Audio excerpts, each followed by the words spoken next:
ભરૂચ લોકસભાના સાંસદ મનસુખ વસાવાએ આમ આદમી પાર્ટીના નેતાઓ પર તોડબાજીના જે આરોપ કર્યા છે તેને લઈને રાજનીતિ ગરમાઈ છે અને હવે આ મામલે આમ આદમી પાર્ટીના પ્રદેશ પ્રમુખ ઈશુદાન ગઢવીની પ્રતિક્રિયા સામે આવી છે, જેમાં તેઓ કહી રહ્યા છે કે જ્યારે કલેક્ટર ધારાસભ્ય વિરુદ્ધના આરોપો નકારી રહ્યા છે ત્યારે આ આમ આદમી પાર્ટીને બદનામ કરવા, ચૈતર વસાવાને બદનામ કરવા માટે જિલ્લા સાંસદ આવા ષડયંત્ર કરી રહ્યા છે। શું સમગ્ર મામલો છે, વિગતે વાત કરીએ। નમસ્કાર દર્શક મિત્રો, નવજીવન ન્યૂઝમાં આપનું સ્વાગત છે। હું છું ફૈઝાન। જે રીતે સાંસદ મનસુખ વસાવાએ ધારાસભ્ય ચૈતર વસાવા અને આમ આદમી પાર્ટીના નેતાઓ સામે ગંભીર આરોપ કર્યા। થોડાક સમય પહેલાં તેમનો એવો આરોપ છે કે નર્મદાના એક અધિકારી પાસેથી ચૈતર વસાવાએ 75 લાખ રૂપિયાની રકમ માંગી હતી। આ ઘટના બાદ વિવાદ વકર્યો હતો। એટલું જ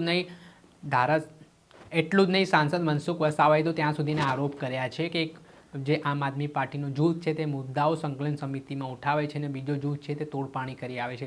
આ ઘટના બાદ આમ આદમી પાર્ટીના નેતાઓ લાલઘુમ બન્યા છે અને આ મામલે આમ આદમી પાર્ટીના પ્રદેશ પ્રમુખ ઈશુદાન ગઢવી અકળાયા છે। તેમણે શું પ્રતિક્રિયા પહેલા આપી તે સાંભળો।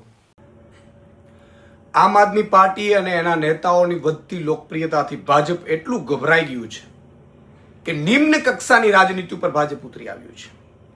તમે જુઓ, જે રીતે ચેતરભાઈ વસાવાની લોકપ્રિયતા અંબાજીથી લઈને ઉમરગામ સુધી એટલી હદે વધી છે।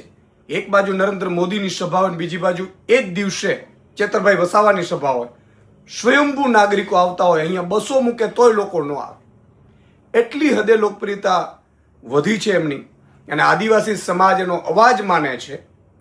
ત્યારે ભાજપ નિમ્ન કક્ષાની રાજનીતિ ઉપર ઉતરી આવ્યું છે। તમે જુઓ, ચેતરભાઈ વસાવા ઉપર 75 લાખનો તોડ કરવાનો માંગી રહ્યા છે એવો આક્ષેપ મૂક્યો। જ્યારે ચેતરભાઈ વસાવા કલેક્ટર પાસે જાય છે ત્યારે કલેક્ટરશ્રીએ કહ્યું કે આ આક્ષેપો ખોટા છે સાંસદશ્રીના। આ ભાજપ સાંસદ થ્રુ કરવા શું માંગી રહી છે? ભાજપ આ પહેલા પણ આવું કરી ચૂકી છે મિત્રો। જ્યારે નેતાઓની, આમ આદમી પાર્ટીની વધતી લોકપ્રિયતા અને એના નેતાઓની લોકપ્રિયતાને કોઈ ના કોઈ રીતે લોકોમાં બદનામ કરવાની કોશિશ કરે છે।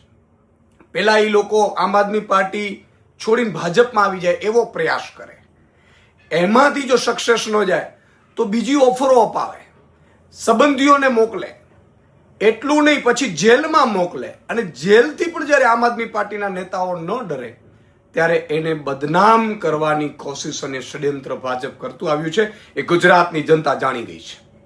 તમે જુઓ, આ પહેલા પણ મારી ઉપર પણ ભાજપે દારૂ પીધો છે અને છેડતી કરી છે, આવી નિમ્ન કક્ષાની રાજનીતિ કરીને આક્ષેપો કર્યા હતા। ભાજપની પૂરા ગુજરાતમાં કિરકિરી થઈ ગઈ હતી। મેં ક્યારેય જિંદગીમાં દારૂ નથી પીધો, દારૂને અડવાનું નથી, હું વ્યસન મુક્તિ અભિયાન ચલાવું છું। સાથે સાથે કોઈ કમલમમાં અમે જ્યારે પેપર ફૂટ્યું હતું ને, અમે લગભગ 96 લોકો, ભાઈઓ બહેનો અમે હતા, અમે સાથે જઈએ તો કોઈ દારૂ પીને જાય હંગામો કરવા માટે? છેડતીઓની ફરિયાદ અમારા ઉપર કરે કે તમે બહેનોની છેડતીઓ કરી છે કમલમમાં આવીને। કેટલી નિમ્ન કક્ષાની, એટલે કોઈ પણ રીતે બદનામ કરવાની કોશિશ।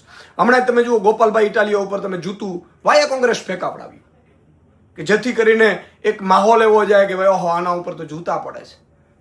અમે ગુજરાતની જનતાના દિલમાં છીએ, પણ તમે જે રીતે રાજનીતિ નિમ્ન કક્ષાની કરી રહ્યા છો, તમને ભાજપના કાર્યકર્તાઓ જ હવે છોડી રહ્યા છે। તમે જુઓ, હજારોની સંખ્યામાં તમે એક આરોપ મૂકો છો અને હજારોની સંખ્યામાં ભાજપના કાર્યકર્તાઓ, જે અદના કાર્યકર્તાઓ, જે સાચા કાર્યકર્તાઓ છે, અટલ બિહારી વાજપેયીની ભાજપના કાર્યકર્તાઓ છે, એ છોડીને આવી રહ્યા છે। શું કામ? તમને તમારા પાર્ટીવાળા હવે સ્વીકારતા નથી। તમે ચારે બાજુ મોંઘવારી, ભ્રષ્ટાચાર, લૂંટ, હત્યા, બળાત્કાર, આમાં તો ચરમસીમાએ પહોંચાડી દીધું છે। કોઈને ન્યાય તો મળતું જ નથી। ઇવન ભાજપના કાર્યકર્તાઓની દીકરીઓના તમે રાત્રે સરઘસો કાઢો છો। એ હદે અત્યારે ભાજપથી બધા ઉભી ગયા છે। પ્રજા તો થાકી જ ગઈ છે, પરંતુ ભાજપના કાર્યકર્તાઓ સુધા થાકી ગયા છે। ત્યારે અમારા નેતાઓને બદનામ કરવાની જે કોશિશ થઈ રહી છે, તમે જો ચેતરભાઈની લોકપ્રિયતા વધે છે એટલે એના ઉપર તોડનો હવે આરોપ, હવે ખબર નહીં હવે તો બીજા કયા કયા આરોપો અમારા ઉપર મુકાશે, પરંતુ એટલી વાત નક્કી છે, સાંસદશ્રીને કહેવું છે કે તમે ધમકીઓ આપો છો રાજીનામાની, આ નાટક ભાજપ અને તમે બે અંદરો અંદર ખેલો છો, પ્રજા જાણે છે।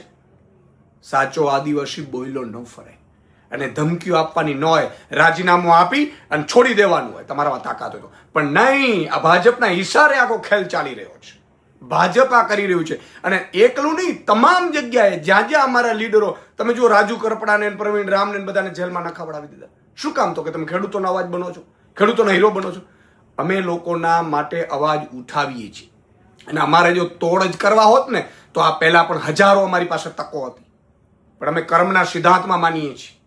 અમે પ્રજાનું લૂંટવા નથી માંગતા, પ્રજાને તમારા લૂંટમાંથી બચાવવા માટે આવ્યા છીએ અને એ બચાવીને રહેશું. તમારે જેટલા આરોપો મૂકવા એટલા મૂકી લેજો, તમારે જેટલો અત્યાચાર કરવો એટલો કરી લેજો, તમારે જેટલી જેલોમાં તમારી તાકાત હોય એટલા દિવસો રાખી લેજો, પરંતુ ગુજરાતની જનતા માટે અમે લડવા નીકળ્યા છે. આમ આદમી પાર્ટીના એક એક સૈનિક એ લડીને રહેશું અને તમારા અજગર જેવા ભાજપના બરડામાંથી ગુજરાતની જનતાને છોડાવીને રહેશું.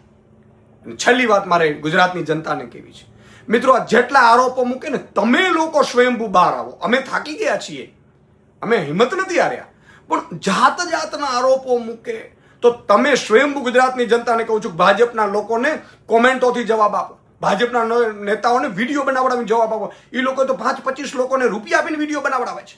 તો મારી આપ સૌને વિનંતી છે કે કદાચ મીડિયા પણ ભાજપના પ્રેશરમાં નહીં બતાવે બધું, તો ગુજરાતના લાખો યુવાનોને, કાર્યકર્તાઓને વિનંતી છે કે તમે ફેસબુક ને ઇન્સ્ટાગ્રામ લાઈવ થઈને ભાજપને એની ઓકાત દેખાડો.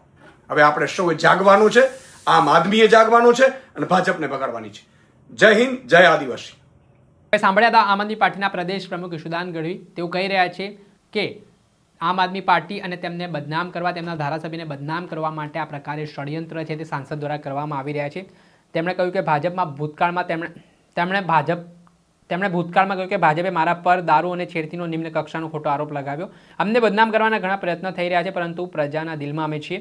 સાથે તેમણે કહ્યું કે ગુજરાતમાં ચારે બાજુ મોંઘવારી, ભ્રષ્ટાચાર, લૂંટ અને બળાત્કારની ઘટનાઓ બની રહી છે.